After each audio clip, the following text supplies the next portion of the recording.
What does it mean to live life to the fullest, train to your potential, and perform at your best? Leave nothing on the table.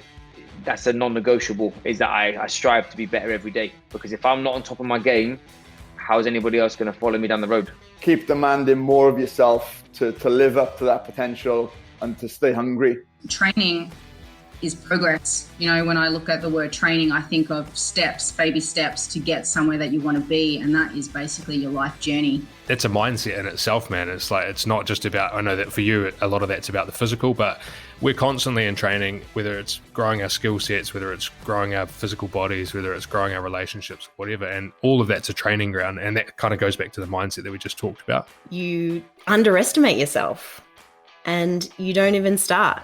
But then once you start, you often surpass what you thought you could do. Perform at your best, mate. That's sort of what life is all about. I want to have the knowledge, I want to have the fitness, the health, the ambition and drive that no matter what comes along, when that next phone call comes, I can just say yes. I don't have to worry. Just go and do it.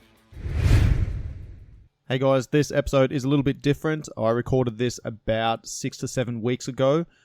Where I sat down with Mark Rees and he actually interviewed me for one of the projects that he was working on. Now, Mark has previously been involved with Manchester City in the English Premier League over in the UK, as well as being involved now with Blackburn Rovers. So he's been involved with professional sports for a long period of time. He spent a significant period out here in Thailand training out of Tiger Muay Thai, and he came into a lot of my classes, was around the gym a lot, and was good mates with one of the professional fighters that I was working with in Kane the Danger Musa, who I've previously had on the podcast. So in this episode, it's going to be a little bit different. It's going to be Mark sitting down and asking me questions and having a discussion around what my role is at Tiger and some of the stuff that I'm doing with athletes out here. Enjoy. So, hi guys, hope you're okay. As promised, obviously, in the next couple of weeks and months, there's going to be a range of different people who I'm going to be sitting down with, spending a little bit of time with, finding out about the background, what they do in sport. And obviously, there is people from professional footballers, athletes, fighters, coaches, psychologists, sports scientists, physiotherapists. So we're covering a massive base of people who are a vital part, which people probably don't see behind the scenes for sportsmen, sports ladies and athletes. So this is Kobes, the main man. So obviously I'm over in Thailand at the minute, and predominantly I've been training at Tiger Muay Thai, which is a massive performance centre. It's just a hotbed of talent of some of the world's finest UFC fighters, boxers, Muay Thai fighters. It's unbelievable. So, Kobes, obviously you're working at Tiger at the minute. Could you tell me what your role is there? What's your role?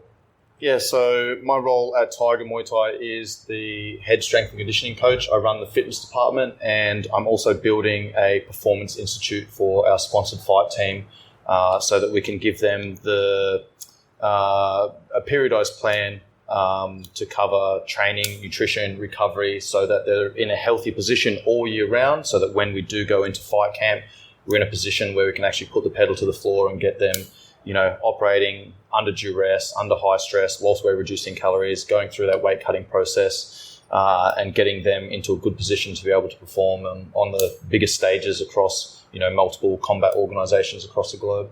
So obviously he's not from Thailand. I don't know if you know it. So where are you from? And could you just give us a little bit of background to your story of what's got you to the fantastic position you're in now?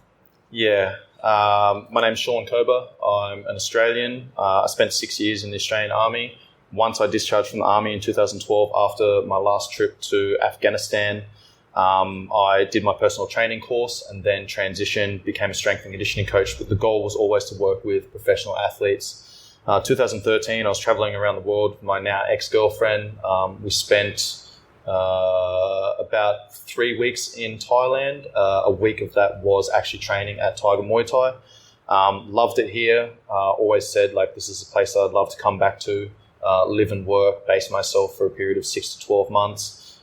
Continued traveling, did 7 months of travel that year. At the end of that 7 months, on the way back to Australia, came back, spent 2 weeks here, trained at Tiger, wrote up resumes, applied for jobs back in Australia, landed, got a job, started working in gym, and then the subsequent years I came back for a month to train, work on my online business, etc. My girlfriend at the time would go to other countries, doing yoga courses and things like that. And then 2017, I ended up breaking away from that relationship to come over, base myself at Tiger, where I had an intern contract. I was working for free. So I was working for free for 2 months. I had no idea whether I was going to get offered a job here, whether I was going to continue traveling. What did the intern period? What did that look like? Yeah, so that was a 2-month intern contract where I was working for free. So I was required at the gym for a couple of hours each day to assist classes, run warm-ups and things like that. I was actually kind of busy with PTs at the time. The gym was quite busy, and I was in a good position to be able to take PTs at the time. So after a month of that intern contract, I got called into the boss's office. I walked in the boss's office and he said, "What's your plan?" And I said, "Well, if you guys don't offer me a job in the next month, then I'm going to go and I'm going to ask for these guys for a job, one of the competing gyms down the road.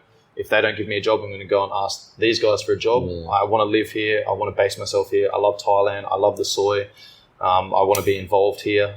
If no one offers me a job here, I'm going to go and travel for 6 months around the world, and then I'm going to go and base myself in New Zealand and start over there." So when you did your intern, is the person who mentored you still at Tiger, or have they moved on now? Well, I didn't actually have a mentor. Was you actually running sessions? I actually ended up running sessions. Right, there you go, So as it turns out, the head coach at the time that had teed me up with an internship, he was actually in the UK at the time. Oh, right, okay. He'd had surgery on his hip and was going through the rehab process. So there was a stand-in head coach at the time, and he had his own business as well. He was a yoga teacher and was off running retreats and things like that. So to be honest, I didn't really have that much guidance or structure or anything. But being ex-military, I'm pretty good at taking the initiative and making sure that I'm thinking on my feet and being flexible and adaptive and shit like that. So I ended up getting called in the boss's office and had that conversation, and he goes, "Well, I'd like to offer you a job." So, I went from a 2-month intern contract to being offered a full-time job. The head coach came back a couple of months later and informed the entire team that he'd been offered a job working with rugby teams back in the UK, and he was going to take it. So, I spoke to the boss at the time. I was actually going through, I was just finishing up my probationary period, 3-month probationary period. And I was like, "What's the deal? Are you guys going to be offering the head coaching position to someone at Tiger? Is it going to be internal? Or is it going to be external?" And he said internal. And I was like, "All right, cool. I'd like to apply for the job." So, a number of the other coaches applied for the job as well. I wrote up a proposition of, what I could provide, the changes that I wanted to make, my roles and responsibilities if I got offered the position, and then, got offered the position. So I went from being an intern where I was working for free to getting full-time contract to becoming the head strength and conditioning coach. Similar to my story. 6 months, man. My story was I was playing football, and I lived in Manchester, and I played at Crewe. So I moved up to Crewe, which was 45 miles away. So rather than doing the travel, I stayed up there. And what basically happened was, when I was staying up there, I was bored as a kid. I was bored. I was probably a bit of a streetwise kid as well. So, I didn't want to sit in the house all day. And what I actually ended up doing was going back to the training ground. It's a little bit, probably like if some of the fighters are out here and young and they come into Tiger, they'll do all the work during the day. And then in the evening, they're got ants in the pants, they're a little bit itchy. And what's the first thing they'll do? Put the gloves back on, go back on the bag, but they're overtraining. Overtraining, causing injuries, you're not recovering. So then they basically threw me in the deep end, and it was a little bit like yourself, was, right, well, you can demonstrate, you can talk, go and find your own way of dealing with them 7-year-old kids there. And it's a similar story, and a lot of people I've spoke to in sport who are involved in, it could be performance centres, football clubs, rugby clubs, basketball, netball, athletics, is a lot of people tend to have that kind of scenario put on them. And then it's either, you step up or you don't. And so they have the ability to adapt and use your initiative in your surroundings. It's massive. And I'm talking so I'm obviously actively involved in Kobe's sessions at the minute, and he's killing me, by the way. But the way you work, you're very meticulous, you're very methodical. I love the way you work on the programs, and the programs work over a couple of weeks. There's a lot of people in sport who wing it for me, and what they do is they can put a session on what looks good, but looking good, and it's about the long term progression, man. Progression. That's the whole reason. Exactly. That's why we train, right? It's for adaptation, and this is what a lot of people forget when they are training. They're going into the gym and they think more is better, and I always come back to the dose-response relationship, right? Like, I need to give my fighters enough work to elicit the response that we want. Okay, I provide the stimulus in the gym, then they need to go and recover. There's many different recovery tools that we need to use, and those recovery tools are going to be different for every individual athlete. Okay, they need to look at nutrition, they need to look at sleep, they need to look at stress management. Maybe they need supplementation. Maybe they need to get outside and spend a little bit more time in the sun. Maybe they need to do some mindfulness work where they actually can sit on the beach by themselves without any distractions and just have the sun on their face and the wind in their hair and listen to the waves rolling in without having any distractions. Just to butt in on you there, I think, I've been in sport my whole life. Football, 7 days a week, 15 years, back to back, up and down the country, traveling on a bus, trying to train myself, And what happens is I think you've got to get to a place where you can be in a room and be happy on your own. And if you can do that, you actually know the benefit of recovering. The issue with a lot of young talent or able individuals is they always think they have to be around people.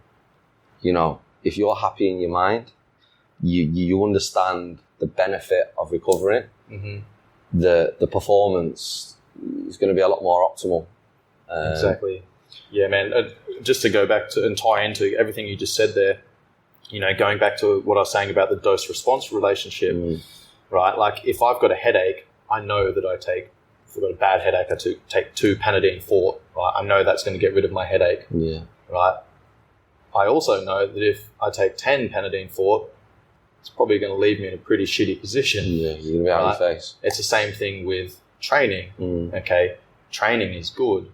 However, if we're not recovering from it, if we're not adapting from our training, now we're doing more.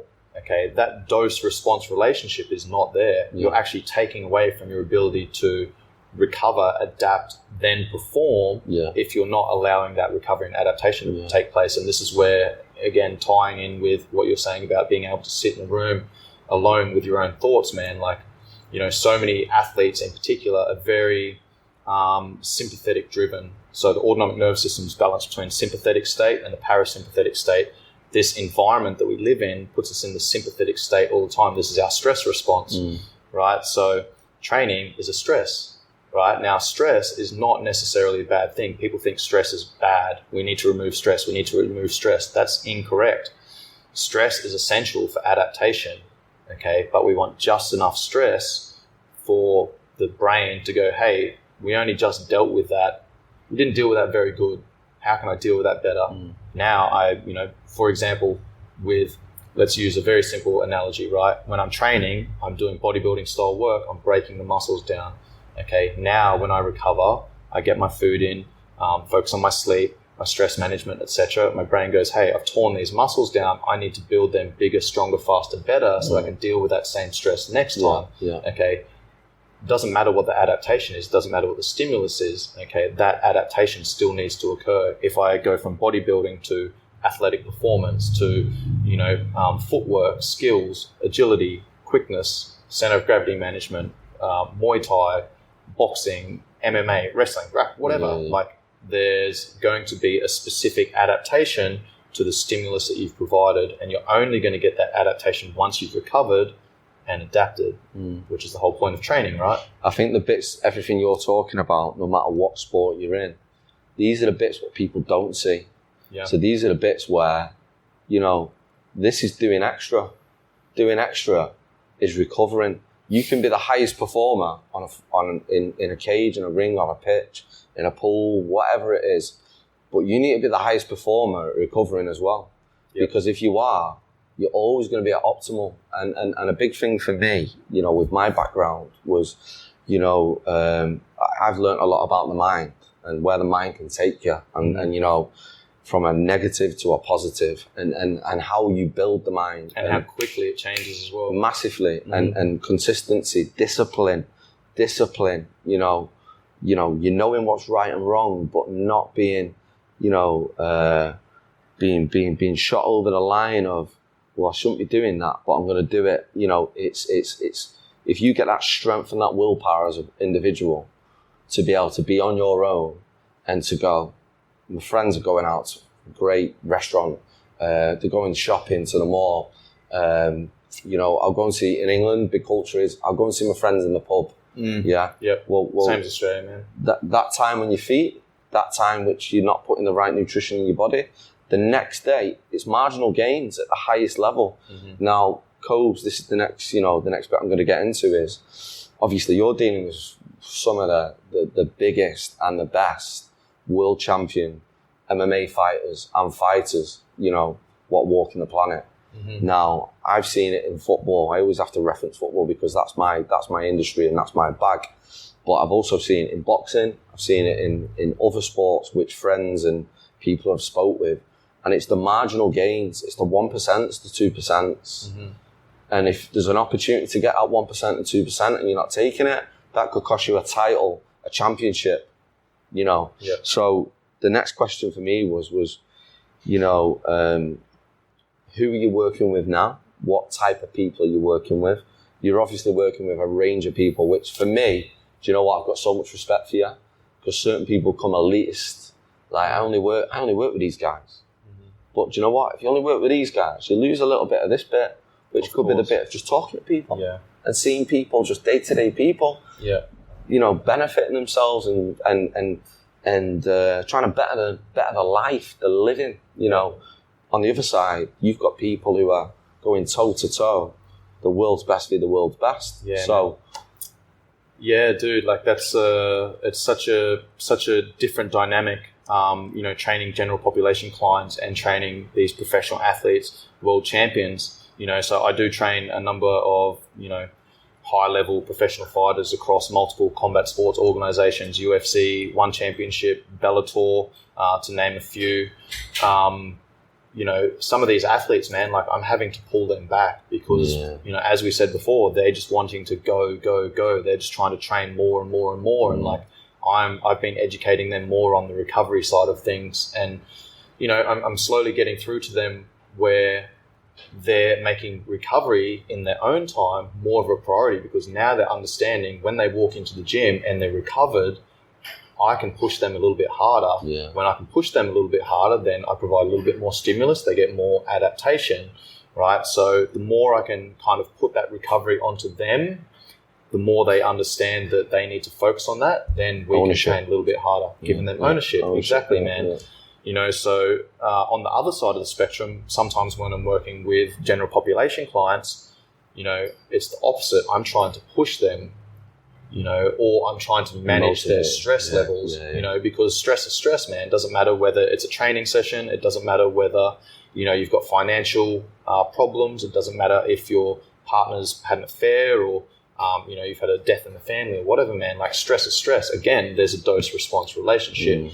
If you've got minor, you know, the kids are playing up at school or whatever, that's going to be a small, if it's, you know, if it's on a daily basis, been going on for a couple of weeks, it's going to be a small stress, right? But if you find out that your partner's of 10 years, 15 years, 20 years, or whatever is having an affair, like that's a massive dose of stress, right? So training's a stress as well. So when I'm talking to general population clients, I'm considering that they've got all of these other stresses in their daily life. And if they're then going to the gym and they're training really hard on top of that, now they're just adding stress on top of stress, right? Rather, if you've had a really stressful day at work where you've woken up late, you've slept through your alarm, you've caught every red light on the way to work, you're running late, your boss is looking over your shoulder, your nutrition hasn't been good, you're eating on the fly, your projects are overdue, etc., etc. The last thing you want to do is go to the gym and hammer yourself, right? Because now you've just added stress on top of that. Rather, what you want to do is drive the parasympathetic state where maybe you go to the gym, you've still got it scheduled in, keep that structure, get to the gym, go through some mobility work, do a little bit of light aerobic work, maybe listen to a podcast, listen to some nice relaxing music, do some breath work. Even better, get outside, go for a walk along the Esplanade, go down to the beach, get your feet in the sand, get the sun on your face, get the wind in your hair, go for a swim, etc., etc. And then there's going to be days where things are going good. Everything's lining up. Boom, boom, boom, boom. Oh man, I'm on fire. I'm super productive today. My energy levels are high. Oh, I'm going to get in the gym, get after it, right? Like, we need to manage. That is part of stress management. And I mean, that's something that I consider when I'm working with, doesn't matter if I'm working with professional athletes or general population clients, it's always about finding that balance, man. I think what's key though is I've trained, for years and years, and I'd say the last couple of years, because of the industry I've been in, my time has all been given to athletes or footballers. So what's happened is my training's took a back step now in my life and where I'm at as an individual. One of the biggest things what I take joy and pride in is training. Always ran, always been in the gym. Being here with yourselves and Pete and Holly and the gang. The staff you got. You can have the best. The one thing what I found is I've travelled around some of the biggest sporting organisations in the world. And you can have a shell and you can have the nicest equipment, everything can be shiny, but it all comes down to people. And I think, with what you do there as an organisation, and obviously with your management of how you work your staff is the programme's great, the way you guys deliver is fantastic. And for someone like me who's, very experienced compared to some of the people in the room, it's refreshing to learn. So some days it might not be me coming in to go, do you know what, I'm doing the workout. I'm coming in to pick a few gems out of your brain because I'm going to use them. And this is why, now sitting down with you and actually getting you away and getting you in a quiet area, it's nice to be able to just hear the passion ooze out of you, what you do, learn a little bit more about your story, because there's a lot of people in the room at times. Yeah. And I think what's important is, and I see this in you and the way you are, I think the best coaches and trainers aren't always the most affluent people because you love what you do. It should be an hour, you're there for an hour and a half. Should be an hour, well, you've got an hour on the phone with someone later on, if you're managing an athlete or an individual. So what happens is you're probably limited as in what you get back financially, but the thing is what we do, I think the biggest part is it's the love of the job, and it's the love of the sport, and it's the love of seeing people progress. Now, with where you're at, let's go to the other end of the spectrum with where you're at. I see the work you do. I've come here. Kane's one of my good friends. I've seen Kane work for a while, and I've seen the way he's been working whilst he's been working at Tiger, and I've seen slight changes in him. Big fingers around loading when you train, how hard you go. You don't always have to come off the floor. You don't need to be redlining. But you know what though? You could come off the floor and instead of your body being worked, today you might have just worked this a little bit more. 100%. Or your technique's a bit more precise. A little bit more crisp. Exactly.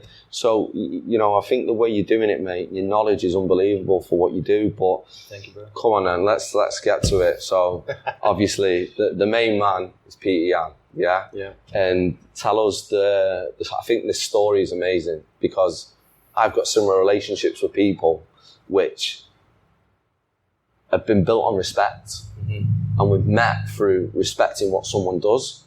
So tell us a story about Peter and what your relationship with Peter is. Yeah, man. So Peter Yan, obviously, as of recording this, UFC bantamweight interim champion. ties into everything you just said about, putting the work in behind the scenes where nobody's watching, and you're building these relationships, you're building this trust, you're building this rapport. So, going back when I first came to Thailand, probably about 2 months after I got the head coaching position, I just finished coaching a 9:30 class. I was standing out the front of the gym. Peter Yarn had been in class. He was riding past, and he stopped, and he pulls up, and he looks at me and goes, "Coach." Let me just ask you a question. When you say riding, what was he actually riding? A scooter or a bike? All right. Scooter, right, yes. Right, yeah. Riding a scooter. Yeah. He stopped and he goes, "Coach, I want to work with you." And I was like, "Oh, what do you want to work on? What are we working towards?" He was like, Sayat, he's his manager. So he's Siberian, speaks Russian. So I went and had a chat with Sayat, who's his manager, also works at Tiger. Sat down the next day, and Sayat goes, "Look, this kid's just signed a contract with the UFC. He's got no money at the moment. He's building his reputation, etc. Are you willing to train him for free?" And I was like, "Absolutely, man. I'm coming from a military background. I'm coming from a rugby background. I've worked with a number of other athletes, but not, in combat sports. So this is an opportunity for me to, invest in my knowledge and experience training someone of that caliber at that high level who's, working towards a UFC debut." So I started training him for free. And there was a few people that were kind of like, "Oh, you shouldn't be doing that. You're devaluing, our role. You're devaluing strength and conditioning, etc., etc." And I was like, "Listen, that's one way to look at it. But the other way of looking at it is I don't have experience training these types of people, right? As a strength and conditioning coach, I need to be able to train any athlete, right? And take those principles and apply that to any athlete, no matter who they are, what they do, what their requirements are." So, I use that as an opportunity, and we did a couple of fight camps together. Had a great debut. He went on to win a couple of fights, started making a name for himself, started making waves in the UFC. And then I think it was after the third training session, third fight camp that we did together in the UFC. He went through a training session. He tried to pay me after the training session. I was like, "No, man, I don't want your money." I was like, "This is more valuable. This experience for me is more valuable than money," right? So, once we had a couple of fight camps together, then he was talking to his friends, and then a lot of the other Russian guys were coming to me. I was training them for free as well. And I invested a lot of time, energy, and effort training these guys for free, man, knowing that I had a gap in my knowledge. I knew what I was doing as a strength and conditioning coach, but I hadn't been able to apply that in the combat sports world. Yeah, so that was an opportunity for me, right? So, I spent a number of years doing that, man. And then last year in July, I get a WhatsApp message from Peter Yarn. So I was part of his fight camp when he fought Jose Aldo for the bantamweight title. And we were training through the lockdown period. I was just one of his coaches. When going back to when he tried to pay me, I was like, "I don't want your money. One day you'll take me to one of your fights. One day, I'll be part of your crew that goes to your fight and watch you fight for a title." And obviously he went and fought Jose Aldo, and I wasn't part of that team that went over, and I was a little bit, maybe I misread this situation. I was a little bit not hurt from it, but I was kind of like, fuck, man, that was, a lot of energy investment over the last couple of years, and maybe I should have taken that money when he offered it to me. And then I thought to myself, you know what, that's not his fault. Maybe I misread the situation. The world is the way that it is right now. What can I do to show that, I need to be a part of his team moving forward? How can I provide more value to him? How can I be better at my job? So the next fight, he fought Aljamain Sterling, couldn't get to Thailand. It's very difficult to get over. There wasn't many people here at the time, no training partners. Gym was open and closed, etc. So he went to the US, trained over in Florida at American Top Team. Johnny, the boxing coach, went over with him. And, I was kind of like, man, not part of this fight camp. It's kind of hurt me a little bit. Went through that process. He lost the fight through disqualification. I sent him a message about a week later. "Hey, man, really sorry to see that, blah, blah, blah. Looking forward to seeing you again some stage in the future. All the best with everything." And then July last year, just been announced that he was fighting Aljamain Sterling again for the rematch. Late July, I get a message, "Hey, coach, can you come to Russia?" And I was like, "Yeah, man, absolutely." Spoke to the boss that day.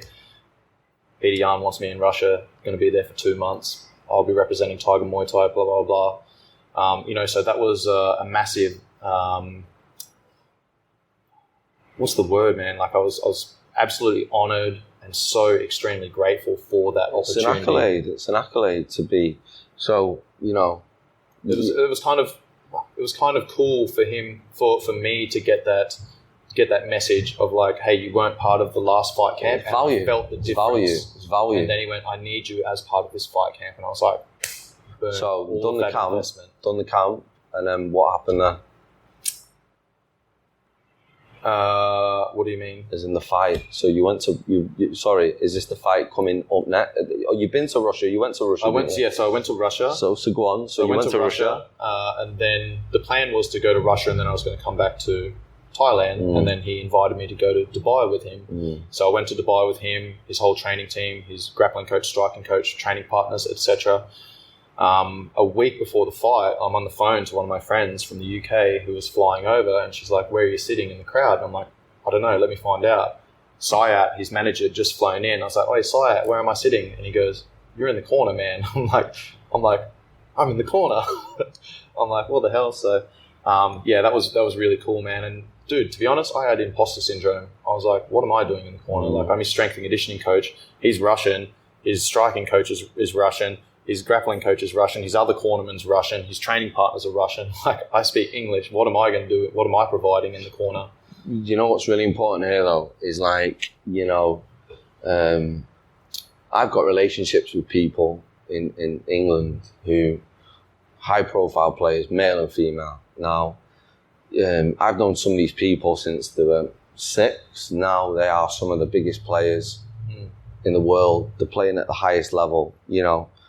And I always get the conversations. Oh, can you get me this introduction? Can you get me this? Can you get me that? Why don't you do this? Why don't you do that? Why don't you be an agent? Why don't you like? And I go, look, I've got too much respect between us to monetize them relationships. Now, life isn't just about money. So going back to your situation of somebody who you don't even know really well, to someone being in your class recognizing you've got a skill set, to then someone coming in your class regularly going, this is benefiting me, to then standing outside and going, one day I need you to train me more individually because I think you can improve me as an individual. Then maybe in your head go, oh, I thought I would have gone to that, to then one day it always comes back round. And you know, I think the thing is with you, Cobes, is you're such a good person. Your feet are firmly on the ground, mate. You know, certain people, they get a badge on the chest. You know, I see fighters in there and they've got USC and they're proud. It's great, you know. But I also see some of the best athletes in the world and they'll have odd socks on and they'll, you know, they've got a t-shirt or hole in. They are some of the most. And there's, you know, the thing is with Peter Yan, I think that's him. And what you tend to find is with the top athletes, they have people with a similar mindset around them of, you know, we're here to work and put the fucking work in. But hey, we're good people. And you know, doing what you do in that story there, that is like a story I always tell is you have to invest in yourself. And investing in yourself, there's too many people in society at the minute. You do something, where's my money? Well, hang on, do you really want to get better? Do you really want to get better? Well, hang on. You get an opportunity to come. But if you ask me, you can come more. But I'm not asking you to come. Now, if that becomes a passion, you know that you have to invest your time and you have to go above and beyond to be the best you can be, to help people be the best they can be. And there's so many people in this society which they want something for nothing. People want that instant gratification. They want all your knowledge at once. Yeah, they're not willing to spend that time to build those relationships and build that trust, build that rapport, and show value, provide value for long periods of time, man. And you know, this is the thing. Like, it was such an amazing feeling to, 1, be invited to Russia, 2, then be invited to Dubai, and then 3, be told that I was in the corner, man. And straight away, like I you know, went down to the beach. We'll ride on Dubai Marina. Went down the beach, and you know, I was down there with the boys. And I was like, I went up to Peter and I shook his hand. I was like, hey, brother, thank you very much. Like, Syat just told me that I'm part of the corner, and like I'm very grateful, and I appreciate the you know, the trust that you have in me. But what do you want me to do? And he just looks at me and he goes, puts his hand on my shoulder and he goes, Coach, you control situation. And I just laughed at him. I was like, okay, bro. Yeah. So then I went back to Sayat and I was like, hey man, I spoke to Jan and this is what happened. This is what he said. And I'm like, you know, what do you want me to do? What is my role? And he goes, you don't have a role. He wants you in the corner because of who you are and your presence. I'll tell you a story, true story. So I'm at a game with Man City's women, right? So our team of people, me as the technical coach, the manager, you got someone who did analysis, who will video the game and feed it back live whilst the game's going on, a physio, a doctor, a sports scientist, strong conditioning coach. Sports scientist, strong conditioning coach in England are quite crossed over. Mm-hmm. So, you know, the sports scientist would do the warm-up, pre-activate, get them warm, you know, fire everything up. And then once, obviously, you're up and running, a lot of people are going, oh, I've done my job. Well, actually, the sports scientist should be there the whole time. Mm-hmm. Because you know why? Like, it sounds crazy, this, but me going, he's grafting, he needs to drink more, recognising that's a bottle of water, yeah? That's not just me giving you a bottle of water. That's from an educated view of you know, going through experience. That's your analysis of that situation. He needs to drink now. And you've probably seen that guy walk in and he's dragging his heels and his head's down. You're like, all right, there's something going on here. Body language, the way they move, you know, little things. Now, for you on that day, you know, and this is what I'm saying is, it could be like you gave him a bottle of water twice. Well, that's twice which he might have not had that bottle of water. It's marginal gains.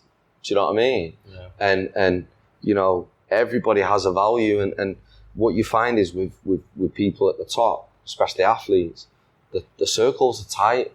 Now, listen, we all go through shit. So you've got the training, you've got your life, but what happens is when you show that commitment, I think it's really important that at the end of the day, it's okay, mate. I think what's really important is that people buy into you and buy into you as a human being. Mm-hmm. They buy into you for what you bring, knowledge, experience. And also, you know, a key bit for me is it's not about, a lot of people in sport have played or been an athlete in that industry. Now, because you've not been in that industry doesn't mean you're going to be less effective or less knowledgeable. Because sometimes if you've got the capability to take that information on board and you're a good learner and you commit to learn, you can pick things up fast. Mm-hmm. And from your other experiences, you'll recognise things and see things which people don't see. 100%, man, 100%. And, you know, that's kind of how I think of it. Like when going back to when I first arrived, I first became head coach, you know, a lot of the fighters, they didn't want to train with me because I didn't have any experience in the combat sports world, you know, coming from military background, rugby background. However, there was a couple of fighters that did give me an opportunity, Peter Yan being one of them, right? So, you know, over the years, I have been learning, I have been going to classes, I have been taking private sessions, Brazilian Jiu-Jitsu, boxing, etc. And, you know, I've built some consistency in that because I need to understand how these guys are moving. I need to understand what they're feeling when they're going through these sessions. Yeah. But in saying that, you know, like I've got so many skills from my previous history that a lot of other people won't have. Being a sniper in the military, man, my eyes are very well attuned to pick up on anything that's out of the ordinary. Small detail, man. Minute detail. Yeah. So my ability to analyze someone's movement and see where they're breaking down, see where they're leaking force through the energy transfer process, I can see where they're breaking down, man. I can go, all right, there's some instability here, there's some restriction here. What are our drills that we need to do to address that? This person's burning out a lot. They're producing high amounts of force, but they're leaking a lot of energy. We don't need to do more conditioning work. We need to get them to start, you know, if you're in a boat that's got a couple of holes in it, I don't just bail faster. Why don't I just start plugging those holes? Exactly. And that's what I'm doing a lot of with these fighters, man, is to conserve the energy is I'm plugging these holes, right? They've got a lot of instabilities. They've got a lot of these, they've been doing the same thing for so long, so many years. They've created these movement pattern habits, dysfunctions and muscular imbalances, which then pull the joints into poor positions and posture. Exactly, man. Which then causes issues, causes injuries in the future, reduces their range of movement, their performance, etc., etc. So, a lot of the stuff that I'm doing with my sponsored fight team at the moment is simply plugging those holes, man. Once I plug those holes, then we can build their strength, then we can build their power, then we can build their speed, their endurance, their conditioning, etc. So when you get an athlete, I've worked on a lot of obviously movement and agility stuff, because for me, in the sport what I've predominantly been in, there's an object what you have to manipulate. Yeah. Now your body has to move around that object, which is the ball. Now, obviously, your target area you're focusing on the majority of the time in MMA is your hands, the majority, and your legs, because it's striking. Now, a key bit for me is efficiency. Yeah. Find the quickest and the fastest way to solve the outcome of what you want. Now, with the biggest reward. And what happens is in the gym, when I'm looking in the gym, you've got young athletes, you've got senior athletes, 23 and O's, your man today. Do you know what I mean? Yeah. You've got Peter Yan, you've got Marlon in there, Morales at the minute, experienced people. Yeah. Now, the one thing what I love is, and I think the one thing which I'm sure you work the same way as me is these people are so open-minded. Now, unfortunately, because you've not met them since day one, they carry them habits. The bodies are probably not stuck, as in the way they move and the way they react to situations, but you can adapt it.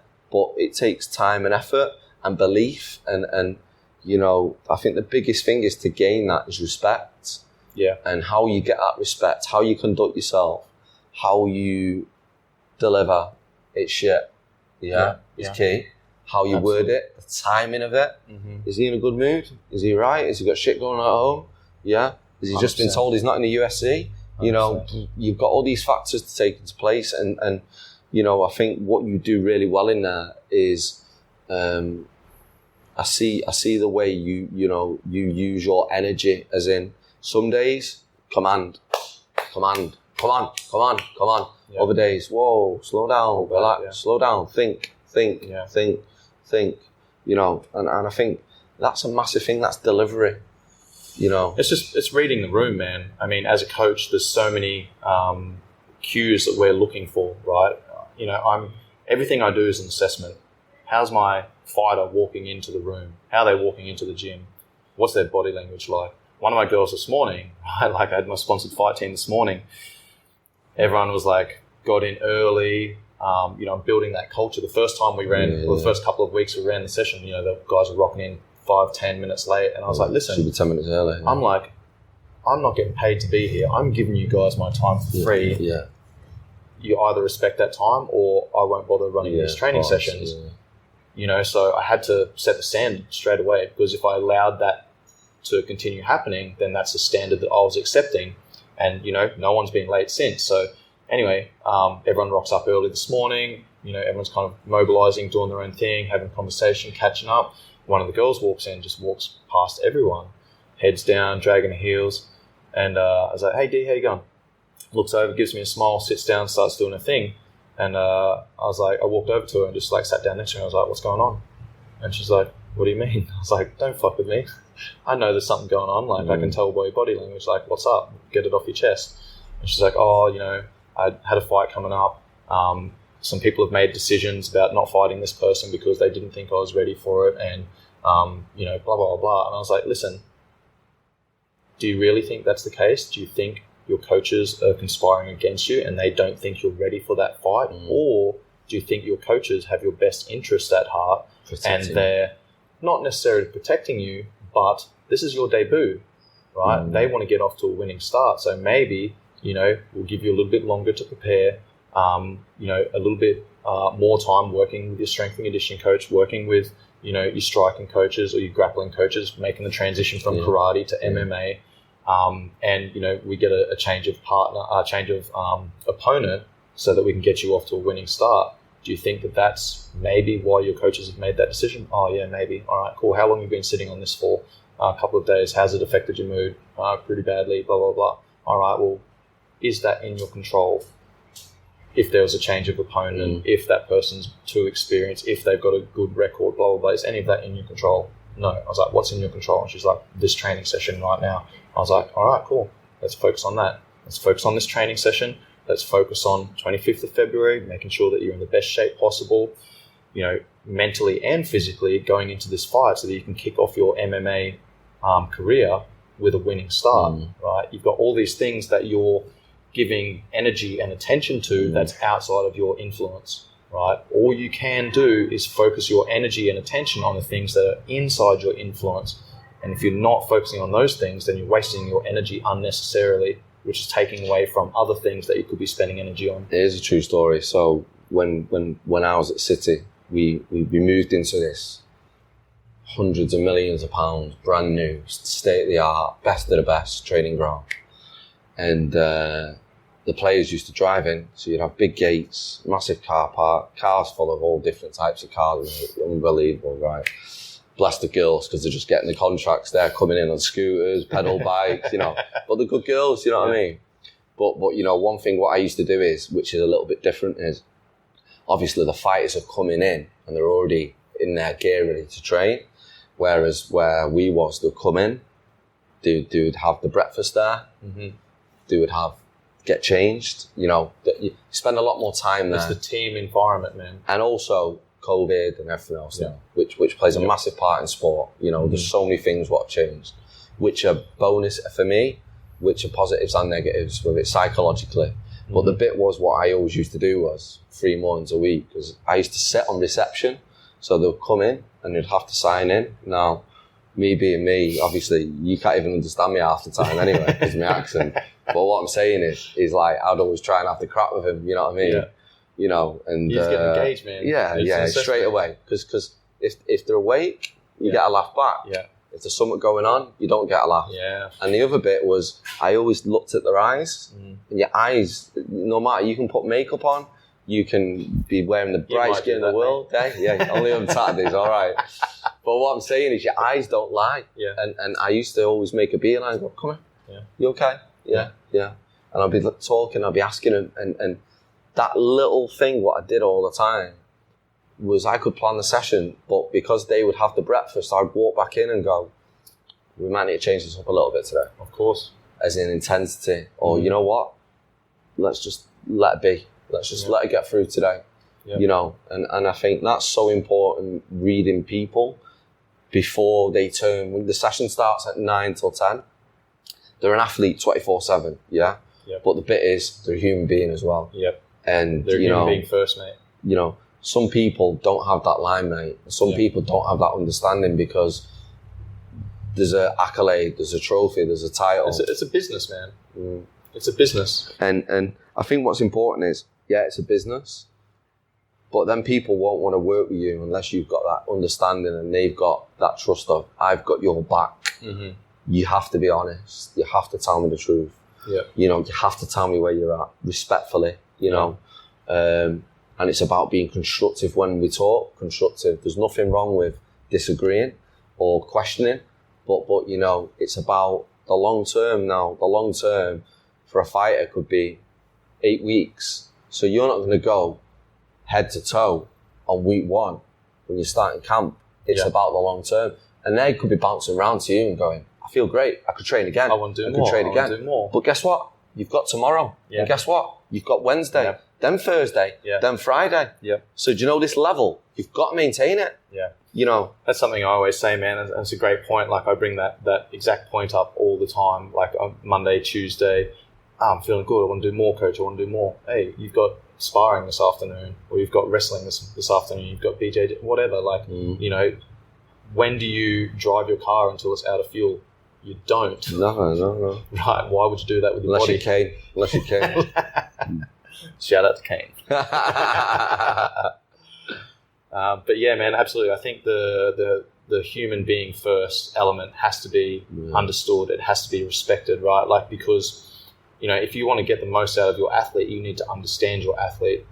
And that means understanding what makes them tick. That means understanding what their personal life is like to some extent. You don't need to, go diving into that in too much detail, but you need to know enough about, what's going on in their life and how that may potentially affect their ability at training and the ability to perform on the pitch or in the cage or on the mats or in the ring or whatever it might be.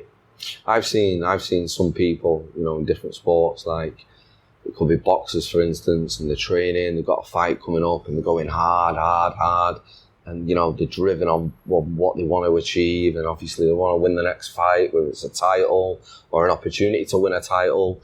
Could be a footballer, and you've got a big game coming up. And what happens is, it's not just the physical output, it's the psychological bit, which is massive. And for me, I think, as a human being involved at the level I was and the pressures, what were involved on the staff, never mind the players, we were under pressure, is also knowing when to go, these would be so relieved if I sent a WhatsApp now saying, you've got, come in at 12 o'clock. Yeah. Oh, dude, 100%. Come in at, come in at 4. Yeah. I'll tell you what, have take tomorrow the day off. Yeah. But that little bit of information, what comes through on their phone, they go, oh, you know what? And all of a sudden, a bad day turns into a good day. And every now and again, I think no matter who you are in your life, you need that. And in sport, and when, you're seeing the same 4 walls day in and day out. I did that 15 years. Same 4 walls, same people. You've got a little bit of variety as in people come and go. Some people will be there all the time. Yeah, I think, a little bit more which is great because you get to meet more people. But it's hard to get around everyone. Yeah. But, going back to what you do and the way you do it, I think what's exceptional, mate, is as a coach and as a person and as someone who manages a group of people who work in a performance centre is, you can work with Janet, who's had a hard time and she's come over here to train and make herself and her self-esteem grow. But then you've also got Peter Yan, who's fighting to retain one of the biggest titles in the UFC. And I think what's really important is for me was when I was coaching at this level, I still wanted to work with the kids at this level. Yeah. You know why? Because different type of conversations, different ways of talking, the energy you get back. Because the people who are coming to change their lives, they've got enthusiasm. Yeah. Someone who's doing it day in and day out as a job every now and again. It can be Groundhog Day. Of course. So, I think it's a real skill set, mate, and this is why I wanted to talk to you. I wanted to tap into you a little bit and see how you think, and obviously I've got to know you quite well in the time here. And, thank you for sharing your experiences with us. And my pleasure, man. Thank you very much for the invite and for the conversation, bro. It's been really cool. And, as much as hopefully I've passed a few things over, I've learned a hell of a lot from you. I've still got 10 days yet, so don't worry, the book's still open. But thank you for your time. I really appreciate it. And keep doing what you're doing, mate. You're making noises, and I think sometimes when you're working, I think it's when you work so hard every now and again for someone to actually tell you where you're at, it just gives you that little bit more, and I think you need that. And I think from my point of view, from Kane and a few of our friends who were just training there, it's amazing what goes on. And well done. Thank you, man. I appreciate that, bro. This episode was brought to you by Swiss 8, which is a proactive mental health program designed by veterans, initially for veterans, that has been pushed out to the wider community, that allows you to structure in and schedule their 8 pillars of health and wellness, including nutrition, sleep, time management, discipline, fitness, personal growth, mindfulness, and minimalism. This episode was also brought to you by Be Spunky, which is a male hormone optimization supplement that I've been taking for about a year and a half, and I absolutely rate. It is a TGA listed nutraceutical, meaning that it's made from all organic produce to help you manage and optimize your stress levels, which in turn increases your ability to improve testosterone production levels naturally. Use the code COBES10 at checkout for your 10% discount. All of those links will be in the show notes. If you got some benefit from this episode, please make sure you pass it off to your friends and family. I'd appreciate any shares on social media platforms. If you tag me or if you share it to your stories, make sure you tag me so I can share that as well. Any 5-star ratings and reviews are much appreciated. Much love, guys. Peace.